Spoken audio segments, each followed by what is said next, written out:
अस्सलाम वालेकुम दोस्तों, जोली अजीम हाजिर है फिर नई एक वीडियो के साथ। दोस्तों, जो मेरा जोली अजीम का हेल्थ सेक्शन है जिसके अंदर मुख्तलिफ किस्म की मैं आपके लिए वेजिटेबल्स, फ्रूट्स, हर्ब्स, स्पाइस और दोस्तों मुख्तलिफ खाने पीने वाली चीज़ों के हवाले से इन्फॉर्मेशन लेकर आता हूँ।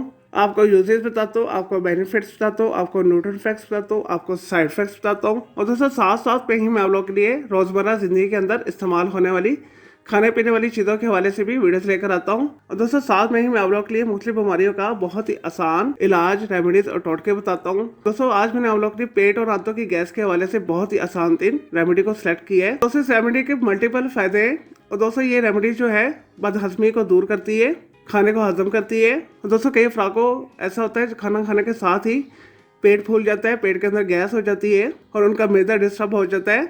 स्पेशली इन लोगों के लिए ये रेमेडी बेहतरीन है। ये मसला जितना मर्जी पुराना होगा इस रेमेडी के साथ हल हो जाएगा। और दोस्तों इसके अलावा ये आंतों और मैदे के जख्म को भी दूर करती है, पेप्टिक अल्सर वगैरह को भी ये रेमेडी दूर करती है। और दोस्तों इसे करना भी बहुत आसान है और दोस्तों रेमेडी में इस्तेमाल होने तमाम चीज़ें आसानी के साथ मिल जाएंगी आपको। और दोस्तों इस नुस्खा के अंदर सिर्फ 2 चीज़ें इस्तेमाल होती है। चले दोस्तों बगैर टाइम ज़ाया किए नुस्खा की तरफ आते हैं। और दोस्तों इसके लिए आपने 30 ग्राम पुदीना लेना है, आपने अच्छे से इसे धो लेना है। और दोस्तों धोने के बाद आपने एक ब्लेंडर के अंदर इसे डाल देना है। इसके अंदर आपने 1 कप पानी डाल देना है और दोस्तों इसके बाद अच्छे से इसे ग्राइंड कर लेना है। और दोस्तों इसके बाद इसे छान लेना है। और दोस्तों इसके बाद इसके अंदर आपने 30 ग्राम खालिश शहद डालना है और कोशिश कीजिएगा शहद खालिश हो। और दोस्तों शहद का खालिश होना बहुत ज़रूरी है, अदरवाइज ये रेमेडी काम नहीं करेगी।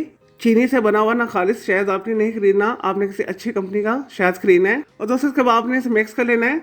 और दोस्तों आपने ये जो मशरूब है आपने सुबह उठकर ब्रश वगैरह करके निहार मुँह आपने ये पीना है। और दोस्तों आपने इसे डेली इस्तेमाल करना है। और दोस्तों शायद थोड़ा सा महंगा होता है लेकिन आप कोशिश कीजिएगा आपने इसे 1 हफ्ता क्लास में इस्तेमाल करना है। और दोस्तों 1 हफ्ते के अंदर ही आपके जिस्म के अंदर नुमाया तब्दीलियां आएंगी, आपके पेट के अंदर आंतों के अंदर जो गैस बनती है वो बनना बंद हो जाएगी, आपको खाना अच्छे से हजम होना शुरू हो जाएगा और दोस्तों आपकी एंजाइटी और डिप्रेशन भी दूर हो जाएगी, आपको सब अच्छा भी लगेगा। दोस्तों ये पेप्टिक अल्सर के हवाले से भी बेहतरीन नुस्खा है और दोस्तों मेरा पर्सनल आजमूदा है और दोस्तों इसके रिजल्ट्स भी बहुत अच्छे हैं। और दोस्तों आप इसे डेली इस्तेमाल कर सकते हैं, लेकिन अगर आप इसे छोड़ना चाहें तो छोड़ सकते हैं। चलिए दोस्तों मैं उम्मीद करता हूँ आपको ये पेट के अंदर बनने वाली मुश्किल गैस के हवाले से जो मैंने आपको आसान तरीन रेमेडी बताई है आपको ये वीडियो पसंद आई होगी। इस वीडियो को आपने लाइक करना है, कमेंट करना है, शेयर करना है, फ्रेंड्स एंड फैमिली के साथ शेयर करना है। और दोस्तों इस रेमेडी के हवाले से अगर आपका कोई सवाल है तो जस्ट कमेंट के अंदर क्वेरी कीजिएगा, मैं आपको इसका ज़रूर रिप्लाई दूंगा। और दोस्तों इसके अलावा अगर आप किसी और बीमारी के हवाले से कुछ पूछना चाहते हैं, किसी वेजिटेबल, फ्रूट, हर्ब, स्पाइस मतलब खाने पीने वाली चीज़ों के हवाले से कुछ पूछना चाहते हैं, किसी केमिकल कंपाउंड के हवाले से कुछ पूछना चाहते हैं, वो चाहे ऑर्गेनिक है या इनऑर्गेनिक है, या दोस्तों कोई डेली टिप लेना चाहते हैं, कोई किचन टिप लेना चाहते हैं, या दोस्तों कुछ भी पूछना चाहते हैं तो जस्ट कमेंट के अंदर क्वेरी कीजिएगा, मैं आपको उसका जरूर रिप्लाई दूंगा। और दोस्तों मैं आप लोगों के लिए अलग से एक वीडियो भी बना दूंगा। और दोस्तों इस वीडियो से पहले मैं आप लोगों के लिए बहुत सारी जो है मिक्स मालूमाती वीडियोस ऑलरेडी बना के दे चुका हूँ, तो उनके लिए आप मेरे वीडियो सेक्शन में जाकर मेरी दूसरी वीडियोस भी दे सकते हैं। चलो दोस्तों अब मैं आपको मिलूंगा एक न्यू इन्फॉर्मेटिव वीडियो के साथ। मुझे जोली अजीम को इजाज़त दे। ओके, अल्लाह हाफिज़, टेक केयर।